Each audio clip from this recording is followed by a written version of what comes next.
تمام تعریفیں اللہ کے لیے اور درود و سلام محمد و آل محمد کے لیے۔ ارشاد ہے امام معصوم کا قول کہ جو بھی امام حسین پہ روئے یا رلائے اس پہ جنت واجب ہے، اور کیوں نہ ہو کہ امام حسین علیہ السلام کے لیے بقول مولانا محمد علی جوہر کے کہ قتل حسین اصل میں مرگ یزید ہے، قتل حسین اصل میں مرگ یزید ہے، اسلام زندہ ہوتا ہے ہر کربلا کے بعد۔ کیسی کربلا؟ ایک بیابان، ایک ایسا علاقہ کہ منقول ہے جناب آدم علیہ السلام کا، اس جگہ سے گزر ہوا، اور ایسے میں چلتے چلتے جناب آدم علیہ السلام کا پیر الجھا اور جناب آدم علیہ السلام کے پیروں سے لہو جاری ہو گیا۔ ایک مرتبہ جناب آدم علیہ السلام نے ہاتھوں کو بلند کریا اور یہ دعا کی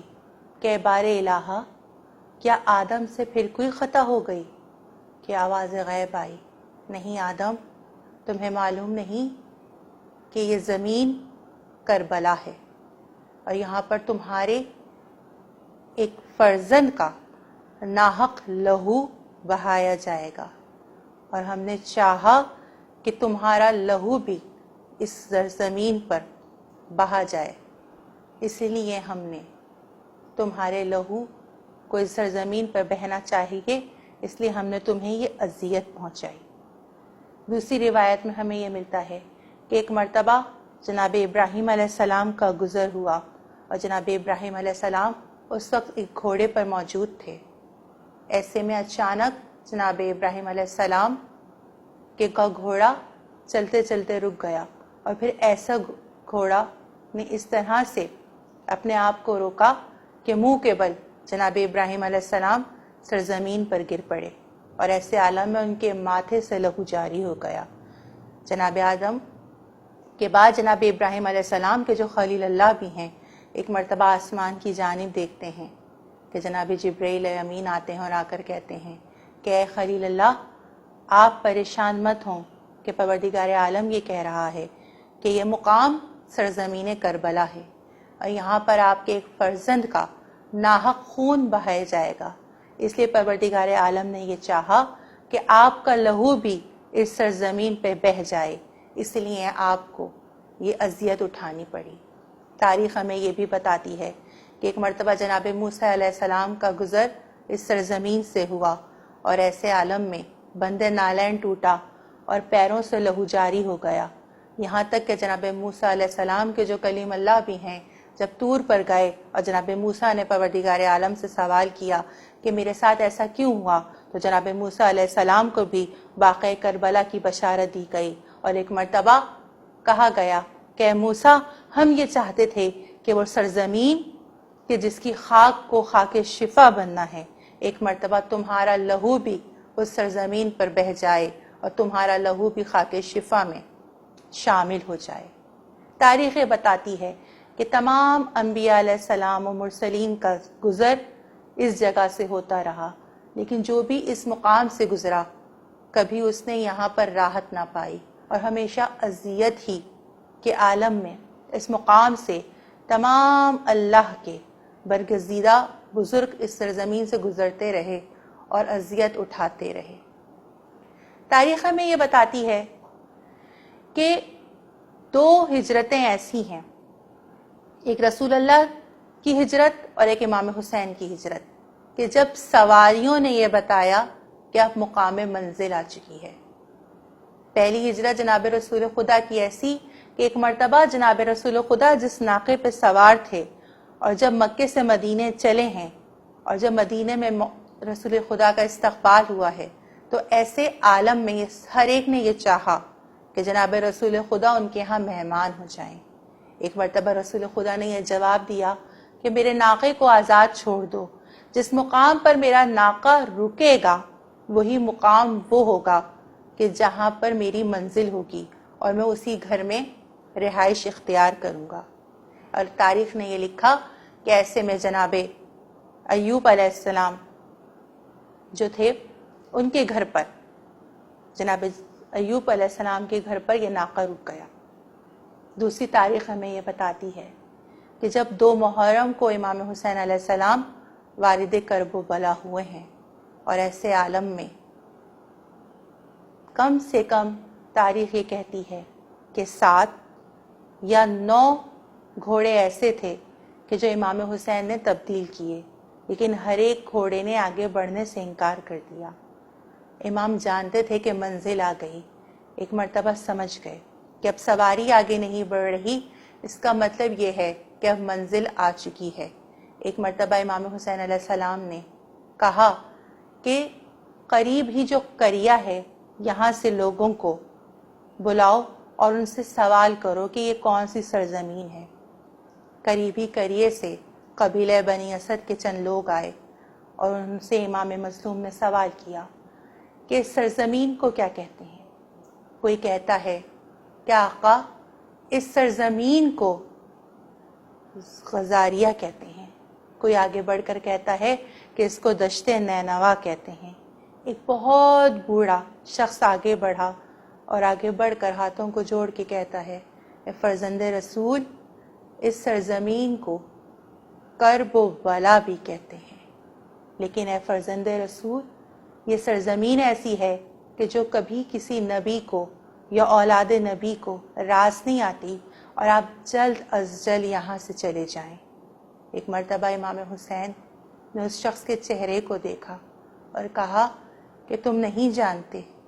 حسین کی منزل آ گئی، کیونکہ امام حسین کو یہ معلوم تھا کہ اب 10 محرم کو یہیں پر قتل گاہ سجے گی، اسی سرزمین پر امام حسین کا تمام لشکر اور اصحاب کا خون بہے گا۔ ایک مرتبہ غازی ابو الفضل عباس کو امام حسین یہ حکم دیتے ہیں، اے عباس، خیموں کو نصب کر دو کہ منزل آ گئی۔ غازی نے خیموں کو دریا کے کنارے نصب کر دیا۔ فرات بہہ رہی تھی، ہوائیں چل رہی تھیں۔ ایسے عالم میں جب امام حسین خیمے میں داخل ہوتے ہیں تو آ کر کیا دیکھا کہ بہن بیٹھی ہوئی ہے اور ایک غبار ہے کہ جو بی بی کے سر پر موجود ہے، خاک کا۔ ایک مرتبہ امام حسین نے شہزادی زینب کو دیکھا، بھیا کو آتا دیکھا۔ ایک مرتبہ ام المصائب یہ فرماتی ہیں، بھیا یہ کیسی سرزمین ہے، اے بھیا اس سرزمین سے تو مجھے آپ کے لہو کی بو آ رہی ہے۔ یہ ایک ایسی سرزمین ہے کہ میں جیسے ہی خیمے میں داخل ہوئی ایک غبار اٹھا اور آ کر میرے سر پر اور میرے چہرے پر پڑ گیا۔ ایک مرتبہ امام مظلوم خاموش ہیں، شاید امام مظلوم یہ سمجھ گئے کہ اے بہن زینب، یہ سرزمین کربلا ہے اور یہ کربلا کی خاک تمہیں تمہارے بھائی کا پہلا پرسہ دے رہی ہے۔ عزیزان محترم، وہ وقت بھی آ گیا کہ ایک مرتبہ امام حسین خیمے سے باہر تشریف لائے اور آ کر بنی اسد کے لوگوں سے یہ کہتے ہیں کہ اے بنی اسد کے لوگوں، یہ زمین کس کی ہے؟ میں اس زمین کو خریدنا چاہتا ہوں۔ ایک شخص آگے بڑھا اور آ کر بڑھ کے کہتا ہے، مولا یہ میری زمین ہے۔ امام حسین نے اس سرزمین کو خریدا اور خریدنے کے بعد اس کا قبالہ لکھوایا،